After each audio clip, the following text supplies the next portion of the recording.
The Second World War was a global conflict involving Europe and Asia in continuous warfare for 6 years, from 1939 to 1945, and ended with the bombing of Hiroshima and Nagasaki in 1945. This global conflict greatly affected Europe, especially at the end of the war.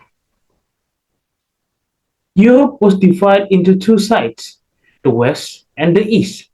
The West was controlled by the United States, Britain, France, and their allies, and the East was controlled by the Soviet Union and other communist allies, creating a unique war called the Cold War. Germany itself, the country that initiated the Second World War, was divided into two sides after the Potsdam Agreement, the West Germany and the East Germany. This agreement focused on rebuilding by the Allies and demilitarizing Germany after the World War II. The existence of these two sides changed the geopolitical landscape in Europe, where each side has a very different political ideas.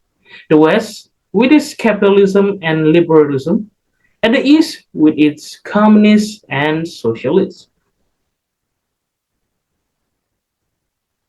To maintain the ideology, to prevent influence from the other side, and also anticipate if another war could occur, the Western side created a military alliance called NATO, North Atlantic Treaty Organization, created in 1949, containing the Western countries. The Eastern side didn't react until 1955. The Paris Agreement was reached, namely an agreement to recognize Western Germany and provide military access so that West Germany could join NATO. Unfortunately, such a bad news for the Soviet and the East Germany because their enemies were on the exact border in front of their eyes directly. For this reason, the Soviet and the Eastern countries create a military alliance called the Warsaw Pact. Hello, my name is Freean Putra Pandudewanata. My number is 124-23-1034, and I'm from History Department of Airlangga University. Let me excuse myself to present my presentation about the brief history of the Warsaw Pact.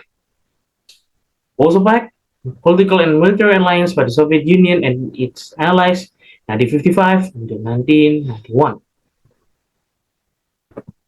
So, what's the Warsaw Pact? The Warsaw Pact was a political and military alliance established on May 14, 1955, between the Soviet Union and several Eastern European countries. As the name suggests, the Warsaw Pact was founded at the Polish Presidential Palace in Warsaw, Poland. So, why was the Warsaw Pact founded? There are approximately 3 points regarding the establishment of the Warsaw Pact. But there's a counterbalance to the North Atlantic Treaty Organization, called NATO.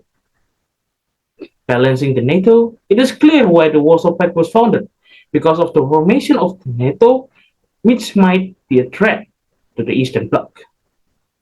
Second, enabling the Soviet Union to control Eastern and Central Europe. So the Soviet Union could regulate Eastern European and the Central European countries to prevent rebellions in the Eastern Bloc itself. And the third point was the Paris Agreement among the Western powers admitting West Germany to the NATO. The Paris Agreement, 1955, in which West Germany officially joined the NATO. As I explained before, West Germany became a direct threat to the Soviet Union, East Germany, and the Eastern Bloc countries. Let's move on to the countries of the Warsaw Pact. Warsaw Pact before was called a Pact of Mutual Assistance and Unified Command, EMAUC. Then it's called the Warsaw Pact. So there's a Soviet Union, there's Bulgaria, Czechoslovakia, East Germany, there's Hungary, Poland, and Romania. Let's go to the next one. The Warsaw Pact has various goals to achieve. First, balancing the strengths of the NATO defense alliance. The second, increasing defense and military cooperation between the Eastern Bloc countries. And third, helping each other if one of the Warsaw Pact member countries experience defense or security problems. Now let's move on to the actions. The Warsaw Pact was never directly involved in military action, but the Warsaw Pact was involved in preventing rebellions in the Eastern Bloc itself. You can see on your left, there's a Hungary uprising in 1956.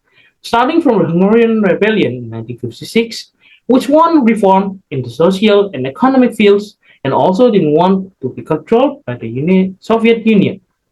Imre Nagy rose to become a leader.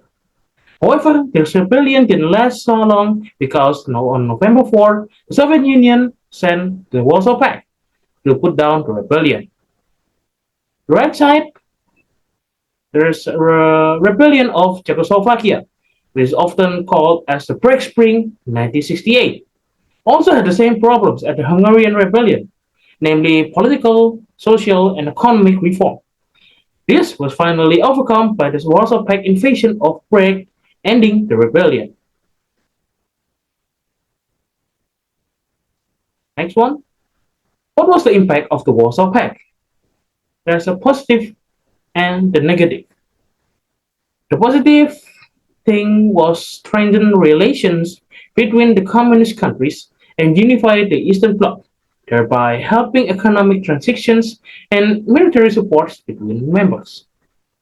But there's a negative thing was the world is increasingly divided by the two ideologies, which is communist and liberal, which is heating up the Cold War into more serious global conflict, or worse, the nuclear threat.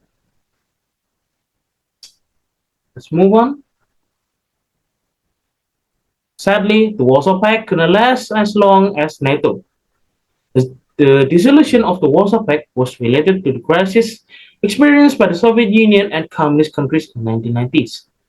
The Warsaw Pact was officially dissolved on May 31st, 1991, at a meeting between Warsaw Pact member countries and the city of Prague, Czechoslovakia.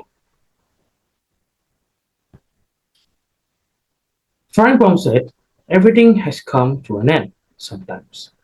And so the Warsaw Pact, because the crisis they experienced by the Soviet Union in that times.